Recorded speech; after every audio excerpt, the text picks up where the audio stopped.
আসসালামু আলাইকুম। আজ আমাদের পুরো জাতি গভীর শোক ও বেদনায় নিস্তব্ধ। দেশের গণতান্ত্রিক রাজনীতির শীর্ষ নেত্রী, সাবেক প্রধানমন্ত্রী ও বিএনপি চেয়ারপারসন বেগম খালেদা জিয়া আর আমাদের মাঝে নেই। ইন্না লিল্লাহি ওয়া ইন্না ইলাইহি রাজিউন। বেগম খালেদা জিয়ার ইন্তেকালে আমরা গভীরভাবে শোকাহত ও মর্মাহত। তার মৃত্যুতে জাতি এক মহান অভিভাবককে হারিয়েছে। এই গভীর শোকের মুহূর্তে আমি তার পরিবারের সদস্যবৃন্দ, রাজনৈতিক সহকর্মী এবং অগণিত কর্মী সমর্থকদের প্রতি সমগ্র জাতির পক্ষ থেকে আন্তরিক সমবেদনা জানাচ্ছি।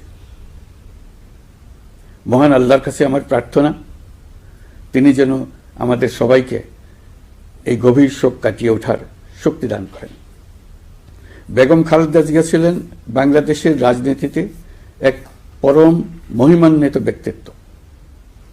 গণতন্ত্র, বহুদলীয় রাজনৈতিক সংস্কৃতি এবং জনগণের অধিকার প্রতিষ্ঠার সংগ্রামে তার অসামান্য ভূমিকা ইতিহাসে অম্লান হয়ে থাকবে।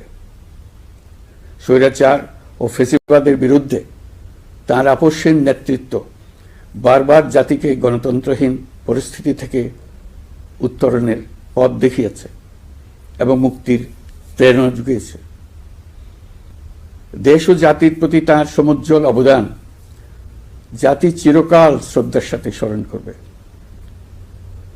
তাঁর দীর্ঘ রাজনৈতিক যাত্রা, গণমুখী নেতৃত্ব এবং প্রিয় মাতৃভূমির স্বাধীনতা ও সার্বভৌমত্বকে সমুন্নত রাখতে তাঁর অবিচল ভূমিকা অবিস্মরণীয় হয়ে থাকবে। এমন একজন মহান দূরদর্শী ও নিখাদ দেশপ্রেমিক নেত্রীর শূন্যতা পূরণ হবার নয়। প্রিয় দেশবাসী, এই শোকাবহ মুহূর্তে আপনাদের প্রতি আমার উদাত্ত আহ্বান, আসুন আমরা সবাই যার যার অবস্থান থেকে মহান আল্লাহর দরবারে বেগম খালেদা জিয়ার বিদেহী আত্মার মাগফিরাত কামনা করি। নিখাদ দেশপ্রেমিক নেত্রীর শূন্যতা পূরণ হবার নয়। প্রিয় দেশবাসী, এই শোকাবহ মুহূর্তে আপনাদের প্রতি আমার উদাত্ত আহ্বান, আসুন আমরা সবাই যার যার অবস্থান থেকে মহান আল্লাহর দরবারে বেগম খালেদা জিয়ার বিদেহী আত্মার মাগফিরাত কামনা করি।